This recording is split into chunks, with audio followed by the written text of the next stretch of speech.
At the National Assembly, the audit of government agencies continue. Rival parties traded blame for the government's handling of public safety issues like the contaminated egg scare. Concerns were also raised that Seoul and Washington are drifting apart when it comes to dealing with North Korea. Kim Min-ji zooms in on the key issues covered on day 4. There was no let-up in the back and forth between rival parties as they continued to inspect the activities of the government.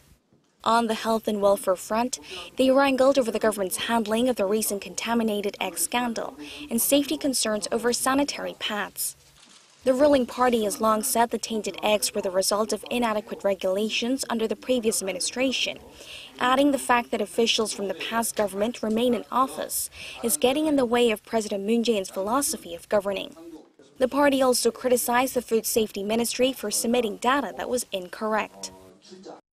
This constitutes interference with the audit, and they are underestimating the National Assembly, which represents the people, and underestimating the minister himself.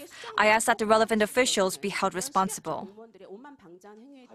The opposition pointed to alleged missteps by the current head of the Food Safety Ministry, blaming him for the poor handling of the situation, and saying that the ministry has lost the trust of the people. 3 types of endocrine disrupting chemicals were detected in sanitary pads that were not on the list of inspection. Submit the data stating why this was left out of the inspection.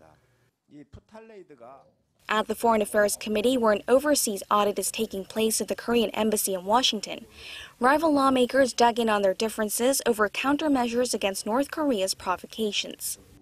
The ruling party called for dialogue, while the opposition parties raised concerns that Washington and Seoul are moving in different directions in terms of North Korea policy.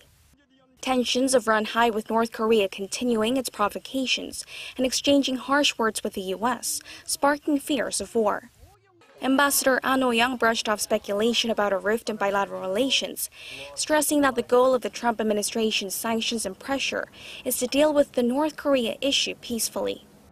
The rival parties also clashed in other committees over issues such as what former President Park Geun-hye was doing in the hours after the country's worst maritime disaster in 2014.